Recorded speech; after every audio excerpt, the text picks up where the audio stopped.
Ben onu tövsiye ederdim ki elm əhlinin qədrini, qiymətini bilin. Yaşadığımız dövrdə qardaşlar, elm adamları çox azdır. Futbol oynayanların sayına baxın minlərlə. Sportla məşğul olanların sayına baxın minlərlə. Pullu insanların sayına baxın minlərlə. Nazirlərin sayına baxın minlərlə. Hakimlər minlərlə. Vəzifəçilər minlərlə. Amma elm əhli çox azdır. Çox azdır.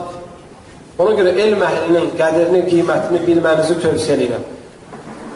Və xüsusən də nəinki Mədinə tələbələri, ümumiyyətlə elm tələbələrini gözdən salmaq olmaz.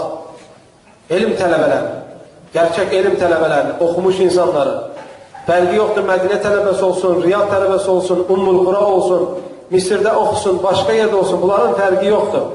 Önemli olan insan elm tələbəsi olsun.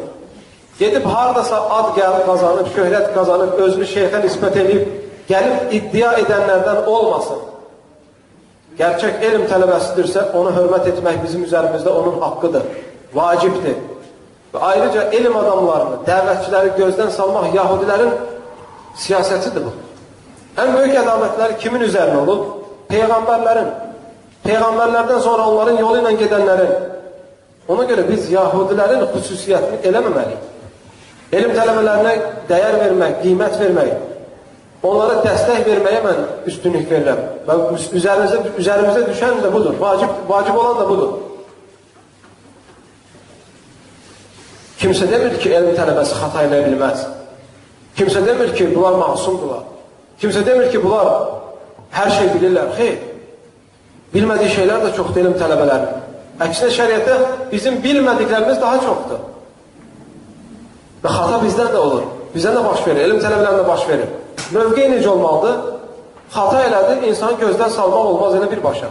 Xata elədi, oturub belə xata elədi, yaymaq olmaz. Xata eləyəndə islah eləmək lazımdır. İslah eləmək lazımdır, başa salmaq lazımdır, oturub məsələni müzakirə eləmək lazımdır və s. Amma qaldı. Hansı ki, bugünkü gündə görürük ki, xüsusən Mədinə tələbələrinə qarşı böyük hörmətsizliklər var. Bu şeylərin olmaması tərəfdəyəm mən qardaşlar. Bu şeylərin olmaması tərəfdəyəm. Yəni, Mədinə tələbələrini bölmək, filan qismi belə, filan qismi belə, bunlar doğru deyil. Mədinə tələbələri hamısını, yəni belə deyək də, əksəriyyəti uzun vaxt keçiriblər, oxuyublar, zəhmət çəkiblər. Və bu insanları haqqı öyrətmək üçün oxuyublar. Və gəlib bacardıqlarını eləyirlər burada.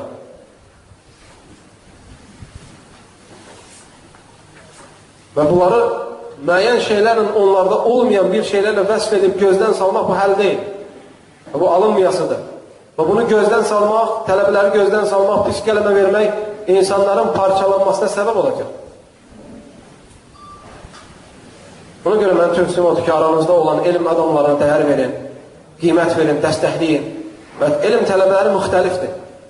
Kimisini görürsən ki, qardaşım, Quran elmində güclü, savadı yüksəkdir, kimisi əqidə məsələlərini yaxşı bilir, kimisi fiqh məsələlərini yaxşı bilir, kimisi tarixdən yaxşı bilir və s. kimi. Elm tələbələri hansı tərəfdən daha yüksək, daha yaxşı danışır, daha dəlil əsasla danışır, o tərəfindən istifadə edin. Silib atmayın heç kəsi. Və belə bir şey var, dənizdə, göldə elə şey var ki, dənizdə yoxdur. Yəni, sən müəyyən bir tələbiyə təqlid etməyin doğru deyil. Mən onu üstünlük verirəm ki, ona çağırıram ki, qardaşlar, hamınızı. Siz ümumiyyətlə Mədinə tələbələrinin içində olan, belə deyək də, elm tələbələrinin, nəinki Mədinə tələbələrinin, ümumiyyətlə elm tələbələrinin və xüsusən də Mədinə tələbələrinin aralarında fərq görməyərək hamısından istifadə edin. Çünki bəzilərində ola bilsin elə dəqiqliklər, elə faydalar var ki, o birisində yoxdur. Ona görə siz ayırmadan, bölmədən istifadə etsəniz bunlardan bir çox xeyrə nail olacaqsınız. Allahu aləm. İxlasla.com saytı tərəfindən təqdim olundu.